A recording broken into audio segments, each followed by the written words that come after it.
Balake. Where is Balake at? My name's Blake. Do you want to go to war, Balake? I'm for real. Ron. Ron is present. I'm just messing it up all over the place on this live stream. Okay, Mitch Brisker and I are going to be doing a chat regarding Tom Cruise, Scientology, and the actors' strike. We've got our timing on this mixed up, so Mitch isn't here yet, but he'll jump in when he gets here. And let me start just by showing everybody Mitch Brisker's channel. We're actually simultaneously streaming this to his channel right now as well.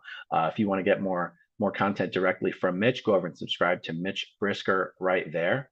And since I'm waiting for him to show up, what I'm actually just going to do is share with you guys the email that he sent me that was the inspiration for this video.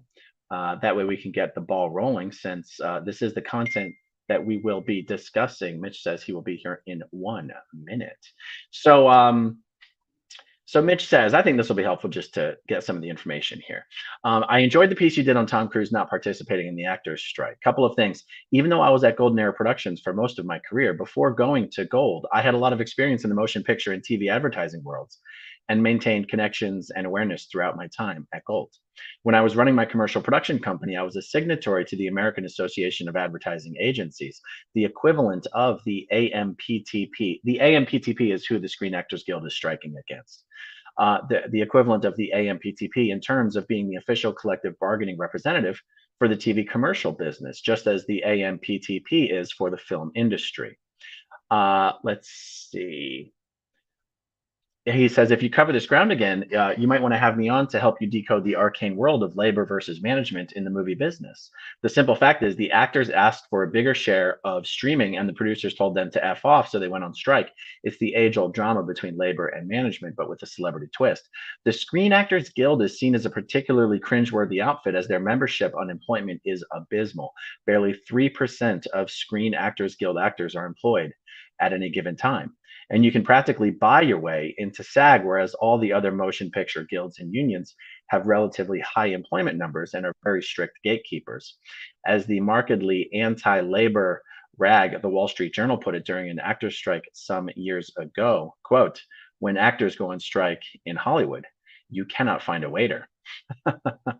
Okay, so Mitch says, for Tom to join the picket line would be particularly problematic for 2 reasons. For one, he is personally a member of the AMPTP, which I did not know.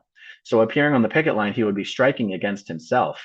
When he asked for permission for actors to promote their movies, he was speaking on behalf of the AMPTP while pretending that he was speaking as an actor. He should have been called out for that. And contrary to your statement that David Miscavige would want Tom Cruise on the picket line for PR reasons, the exact opposite is more likely the case. I can hear Dave's voice now. Tom, why the F would you want to support an aberrated humanoid group like the Screen Actors Guild?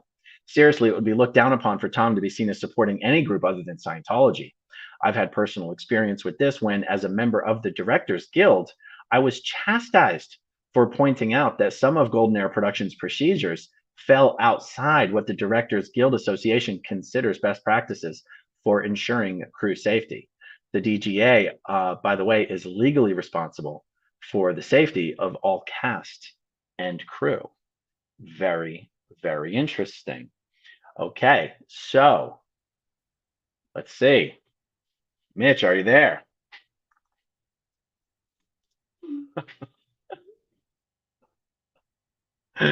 All right, guys. I'm going to. Oh no, is my microphone even messed up? Holy shit!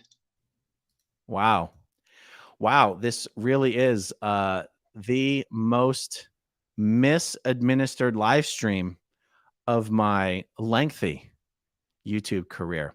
The first 4 minutes, the correct microphone wasn't even plugged in. Absolutely incredible. Well, if Mitch does not get on here in the next couple of minutes, I'm just going to end the stream. Mitch, jump on the stream.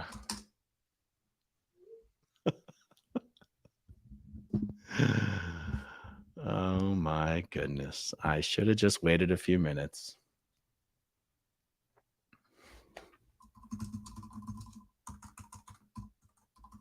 If you guys have any questions you want to throw in the live chat, I can at least tackle those. regardless of anything else that's going on here.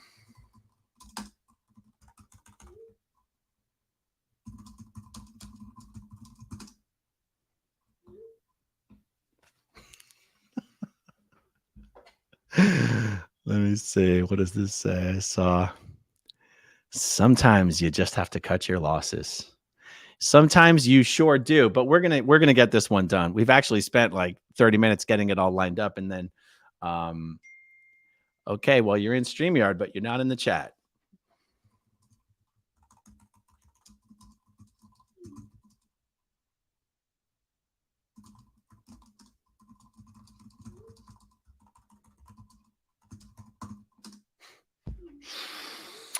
Well, I have all your attention.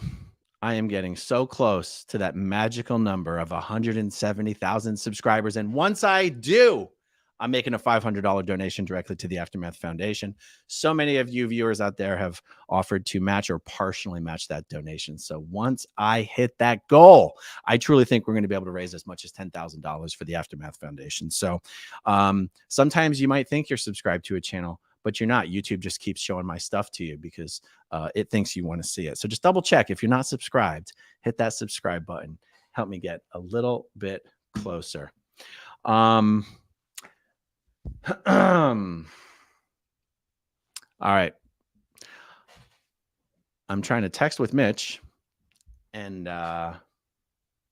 okay, I'll send you the link.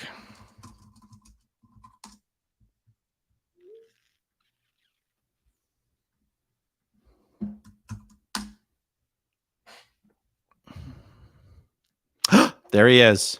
Hold on. I just need to. Live. We're live already. We've been live for 7 minutes. Hey, listen, sorry for being such a noob. No. That's okay. I just wanted you to know we're live before you say anything horribly inappropriate to me.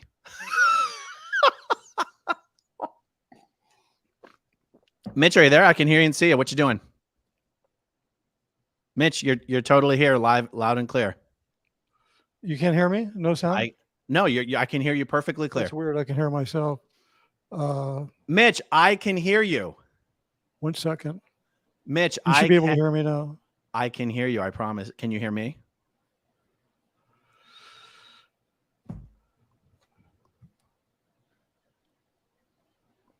Okay, I'm going to text you, Mitch. I can hear you perfectly clear. Bada boom.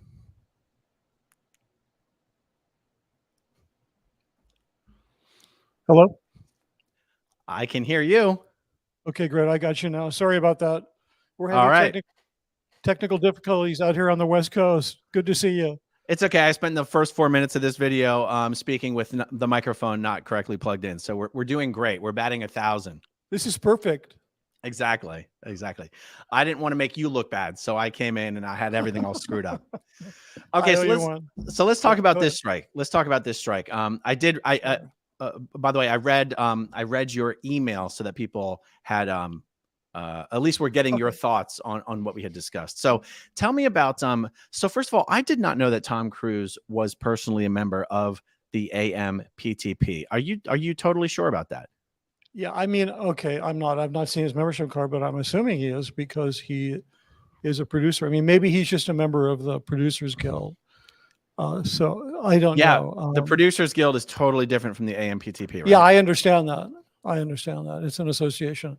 I was under the assumption he's a member, but nonetheless, in spite of that, he still is striking against himself if he joins the picket line, because he's striking against the film itself, being able to promote itself and make money. True. So, true. What I think might be most interesting to hear about is your thoughts on David Miscavige actually thinking that it would be some sort of a lowly activity or discreditable activity for Tom to support a non-Scientology organization like the Screen Actors Guild. What are your thoughts on that? Well, I mean, I know from my own personal experience that showing an allegiance to another organization outside of Scientology is looked down upon. In my early days at Gold, being a member of the Directors Guild, I had a little bit of a problem with some of the safety issues. So because the director's team is responsible for safety on the set, I felt obligated to point some things out. And even though I was doing that work outside the aegis of the DGA, because it was my religion and I was allowed to do it, I still felt that I had a responsibility to maintain the best practices in terms of crew safety. Most specifically, it had to do with long hours on location and then having the crew drive back home, which is dangerous, and is the DGA is, they'll throw you out for doing stuff like that. And when I brought this up and I'd say, hey, I think it was really looked upon like, what are you doing?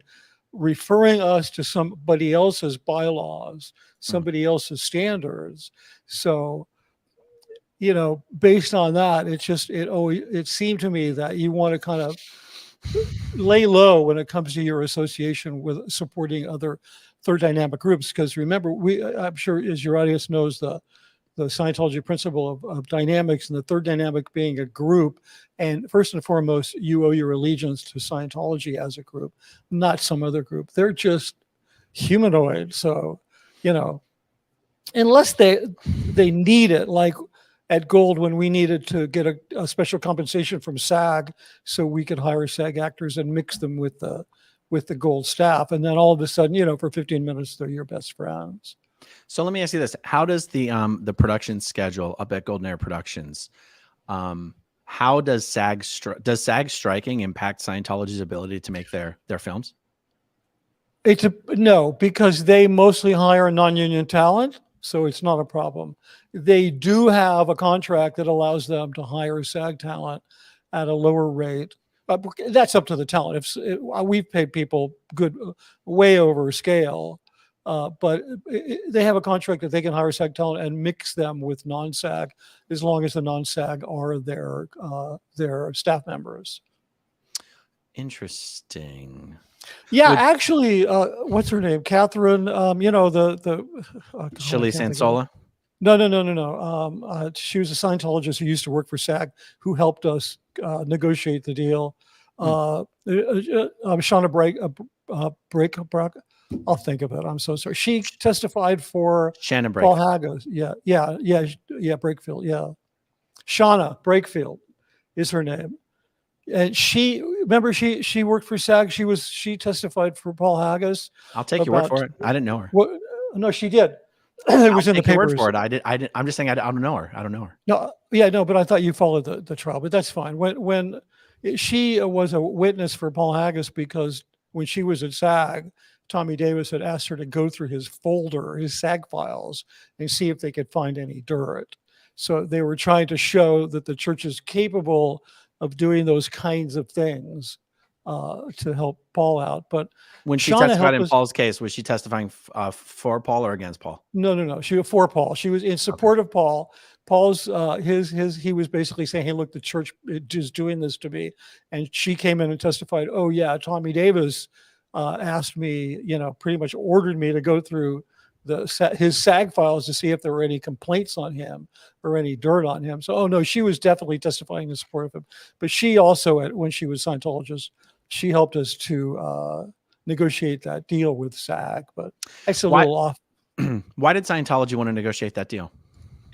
Well, here's the deal. They wanted to be able to hire SAG actors, but because they already had these staff members that were available to them to be background actors, be, faces of the crowd, so to speak, they didn't want to pay for that. So they thought, they wanted to mix SAG actors with non-SAG, which is you can't do. So they negotiated a deal because SAG recognized that these Sea Org members that were going to be on the set with SAG actors, they weren't competing with anybody. Nobody was going to get those jobs. So you get it. So there was no concern. So they allowed them to do it. Okay. So, but you, the SAG, the strike that's occurring, the writer strike, the actor strike, you said should have no impact on Scientology's ability. No, unless all of a sudden let's say they wanted to reshoot one of the films we did with SAG actors. We did a few films with expensive SAG actors because we really needed the talent. And if they had to reshoot one of those, which I don't think they will, but they would be screwed because they couldn't work, or if they wanted to hire any SAG actors during the strike. But they do so much non-union stuff outside of SAG that it's not going to hurt them at all. Okay. Okay. So the example that you gave about mentioning to the Golden Era production executives violations of was it the Directors Guild? Yeah. Okay. Do you think that their objection to that was more along the lines, not that you had allegiance to another organization outside of Scientology, but that you were questioning Scientology's own procedures? I think both. I think that it probably would have been better if I just originated it as from coming from me. Like, I don't think this is safe, as opposed to saying, look, here's the bylaws of the organization which is responsible for all safety in Hollywood. I mean, when Vic Morrow and those two children were killed on the Twilight Zone set, John Landis was charged with involuntary manslaughter. So the director is always going to get it. And so even though that wasn't a DGA job, I still felt that responsibility. So when I saw crew members being kept up till 2 a.m. and then having to drive home, I was like, this is not okay. It's actually against the best practices of the industry organization that is responsible for safety. Interesting. I mean, remember the tragic death that recently happened with the camera person on the Alec Baldwin set? I'm sorry, I forgot her name. The director's team they were charged. I mean, the assistant director was charged. So they're the safety people on the set. Wow. Because they're the ones that are making the decision. Who does, the first question the FAA wanted to know on the Twilight Zone accident was, whose idea was it to get a helicopter that close to those actors? And the answer is, well, the director, because that's who's making those decisions. So they're legally responsible for those kinds of, mishaps. Oh, this is really interesting. So Golden Era Productions, as a movie production studio, doesn't have any special religious exemptions to union rules. Is that what I'm understanding? No, they do not. Well, in terms of pay, they don't. They actually they have no special dispensation. They do have to follow state labor laws, and some of these, keeping people up and having them drive home, some of those are considered unsafe labor. So, but they're not beholden to anyone. I mean, I just felt a responsibility because they're hiring me in the capacity of a director. So then I'm going to bring with me not just my skills, but the responsibility for safety on the set. And they try to maintain safety, but they're not beholden to, keeping people up really long hours. And it's not so bad if you're home shooting in the studio, but if you're on location and then you have to drive an hour or 2 hours, it can lead to disasters. It actually did cause a death in Hollywood some years back, and the Directors Guild changed the rules about how long you could actually keep people before you legally have to let them go. It doesn't matter how much you pay them; you just can't keep them after a certain hour. Do you remember what that cutoff is? I think it's 16 hours. I think it's that after a person's been on set, I think, but you'd have to look it up. I know that sounds like a long time. Some of these rules are relatively liberal. They're not all that strict, but it makes sense. I believe it's 16 hours. So, okay. So if Golden Era Productions is doing a shoot and they've got a mix of union actors and non-union actors, right? And something happens to one of the non-union actors is it considered a union shoot automatically if you have union actors in it? No. I mean, they have a very special deal, which they used for a while, and then they kind of. Well, okay. Here's an example. They have some actors that they bring up who are Scientologists. You know who they are. They're people that get television. They get slot. They'll do guest stuff. You know who they are, and those are SAG actors, and they bring them to Gold. And they need to fill up a course room, and they need 15 people in the background. They're not going to want to hire, under the normal rules, they'd have to hire a SAG talent to do the background. But they have a dispensation that allows them to use their own staff. So I don't know if you'd call that a union shoot. The SAG actors are definitely under union rules. They're going to get a break every 4 hours. They're going to get, they're going to get meal breaks, and they're going to get overtime, and they're going to be run under the SAG contract, but they get to mix the non-SAG actors with them. Okay, so I'm still fascinated about this. So, is it that they're allowed to use union non-Sea Org actors combined with Sea Org non-union actors? That's correct. Okay, so they're not allowed to use non-union non-Sea Org actors. Only their staff. They can only mix the SAG talent with their staff, and they can only use their staff members in the capacity of background talent. So which if they're means, hiring outside people, it does have to be union. if you're referring to actors, right? Correct. No, they could do a 100% non-union. They're not a signatory to SAG that only allows them to hire SAG actors. They have a special dispensation from SAG so that if they choose to hire SAG actors, they can, and they can mix them with Sea Org members as long as the Sea Org members are extras. And, the definition of an extra doesn't take direction from the director, as long as they're not, being run by somebody else. You can call them, there's a thing in Hollywood that if you're on the set as a director and you start talking and you give direction to an extra, that person is automatically upgraded to a day player.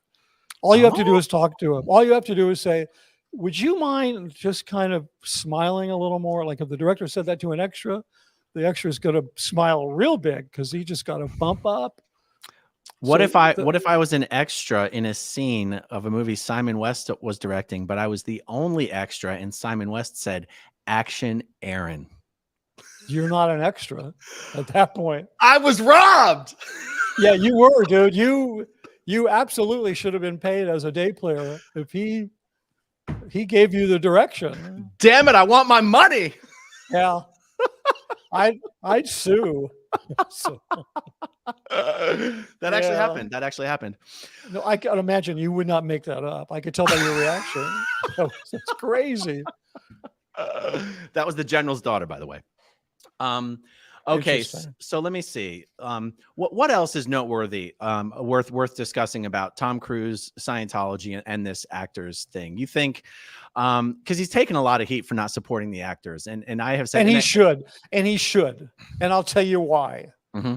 Okay, so a lot of people like to point out that the Screen Actors Guild, only 2-3% of their membership makes a living acting, and they get chided for that. There was a huge actors strike years ago against the commercials. When I was running a commercial, I was a signator to SAG as a commercial producer, the same way a motion picture producer would be a signator. So a different organization, AICP versus AMPTP. And so I would get the anti-labor email, which, I'm very pro-labor, so it would kind of piss me off. But I got this one article from the Wall Street Journal, and the headline was, "When the actors go on strike, you can't find a waiter," which it's funny, but it's also a really anti-labor statement. But speaking to this idea that only 2 to 3% of SAG membership makes a living, a lot of them rely on the jobs they get for their health care, because SAG has a $27,000 threshold. If you can make that, you're not making a living at $27,000, but you have health care. So this idea of giving them a fair share of streaming is really important to working families and single people who may not have health care. It's not like, SAG strike, like you think, oh, I won't be able to get my nails done today, I have to go to the picket line. But it's not like that. I mean, if this was West Virginia, they'd be striking against the coal mines. I mean, this is what Hollywood. I grew up in Hollywood, and it's just like I had friends whose parents were on TV series, like literally, and they were working actors and they supported their families. So, if Tom was going to be true to his action star persona, he would absolutely be standing with the actors and not going to SAG and pretending to be an actor by saying, I think the actors should be allowed to promote their films during the strike because, SAG has put a moratorium on actors promoting their films while they're striking. Yeah. And that I can't figure out, how does that help actors? How does it only helps the producer? So he's saying, as an actor, we should be allowed to promote our films. What? That there's no, somebody can put in the comments if I'm wrong on this. How does that help actors? Yeah. Well, I mean, the cast of Oppenheimer famously was at their premiere in the theater after having walked the red carpet. When the text went out to everyone that the strike had been auzed, the entire cast stood up in the middle of the theater and walked the hell out. They did not bitch. They did not bitch about not being able to promote their movie. Yeah, because and some of them, I'll bet you some of them have producer credits on those films. I'll bet you Margot Robbie has a producer credit on her film, because sometimes some of these actors are so experienced, they've made so many films that they actually can function, they actually perform producer functions really well in terms of pulling together the resources to make a motion picture, which is essentially what a producer does. Some of them just get producer credits because the studio can't pay them enough, so they give them a producer credit. They get money on the back end. They're like, hey, we can only pay you 20 million, but we'll give you whatever, however it works. I'm not really in that business. I'm just aware of how it works. So yeah, I didn't know that, but yeah, he should be, it's a really bad look, especially asking for that waiver for them to promote their films. That is just like, it's a joke. It's just anti-labor. It's plus, it's really about I know so many like working actors that struggle and they need their health care. And every time there's a shift in technology and producers have a brand new pipeline for selling their stuff and, continue to be fabulously wealthy, like we had it with cable, and then we had it with videos of rentals and DVDs, and they always, and now streaming, and the producers always migrate into these new technologies, just cashing in. And initially they tell the actors to F off. I mean, that's why there's a strike. They ask for a fair, a fairer portion share of streaming royalties. And the producer said, we got enough. Yeah. I did receive an email from someone who's actually on the front lines of the strike, and she gave me some thoughts about it that I'm going to share in a different video. But she explained how the A-listers, there's almost like in each geographical location where the strikes are occurring, there are these little time slots allocated where the organizer of the strike in that location is trying to get A-listers to come just for a little slot to do some media interviews, get in, get out, not have it become all about them, but to show their support in that way. And that is a way, like when Fran Drescher invited Tom to come on the picket line. It's not like she's like, hey, come out, from a 9 to 5 days a week. She just wants him to come for a little slot, do your little media interview and get out of there. And that's kind of what would be in his best interest. The other thing I wanted to mention is so many of these big movie stars have made the jump to streaming. Even Arnold Schwarzenegger is in that new show Fubar. And I think Tom Cruise is probably not going to make that jump. He's all about trying to save the theaters, trying to save cinema, trying to be the last action hero and all that kind of stuff. So in some sense, he seems to be one of the A-listers least likely to give a shit about streaming residuals. Yeah. Plus he doesn't make money as an actor anyway. He makes money as a producer. So I'm sure he pays himself scale. Yeah. Could be. Well, awesome. I really appreciate getting your thoughts on this. And if there's any new developments on this, maybe we could do a follow-up. I mean, what if Tom actually does show up for one of these slots? But you think there's a very little chance of that occurring, huh? I do. I don't know. Maybe he'll fold to media pressure. Maybe he'll have a come to Jesus moment and realize that there's a lot of working families, struggling actors out there that need their health insurance, and that's why they're on strike. I mean, there's also the AI component of all of this, which they're also want to get the AMPTP to create some guidelines because they're worried about, as of right now, somebody can create an AI image of an actor. Maybe they audition some guy and they're like, yeah, I really like him. Let's just create an AI. The guy has no legal right to go in and claim any compensation for that. So and the writers are striking for the same thing. They're worried about AI writing scripts and so forth. So there's a lot going on in this space right now. Yeah. Okay. Pat Shore says, do you know approximately how many Scientologists that are second or third grade actors will be striking and on the picket lines? I'm totally pro-union, retired from IBEW 1837 after 22 years. Go That's Union. that'd be an interesting thing to track. Any of these other non Tom Cruise Scientology actors showing up to support, Elizabeth Moss, anyway, I don't want to go through the list, but it says will be striking. We have no idea how many of them will be striking. I couldn't even tell you how many of them have been striking. Many of them aren't honestly big enough names to get press, maybe. But right. Well, you're sort of rank and file working actors who are Scientologists. They're all going to strike. There's no reason for them not to. It's just like they'll spend a little bit of time on the picket line. Plus, there is this idea that you want to accelerate this fight so it'll be over with as quickly as possible. And so then, the bigger presence you have, hopefully that'll bring it to an end. Because cool. I mean, the writers have been striking since April, I think. Oh, I don't know. Yeah, I don't know. Yeah, I just don't know. Dave Bowen, give us some phrases to tell Scientology security to let them know we are good people out here ready to help. No special phrases. Yeah, well, I'm not sure what that means, actually. Yeah. There's nothing you could say to them about helping them leave Scientology that would necessarily be well received.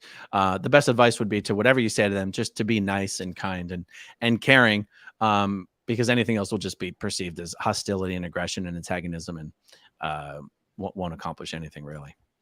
All right, let's call it there, Mitch. This has been a good chat. Good. You got it. I appreciate it. And anytime. I appreciate you inviting me on. Oh, and real quick. Oh, that didn't work. Let me pull up your channel again for everybody. Yeah, thanks for this was kind of a dry run on streaming like this. This is the first time we've done a simultaneous stream to your channel. Yeah. You can check out Mitch Brisker at Mitch Brisker or at Scientology The Big Lie. All right, everyone. Thank you for watching. Thanks to everybody who watches until the very end, and we will talk to you soon. Okay, if you want to see my rock and roll songs, click right on this guitar. And if you want to see a different one of my videos,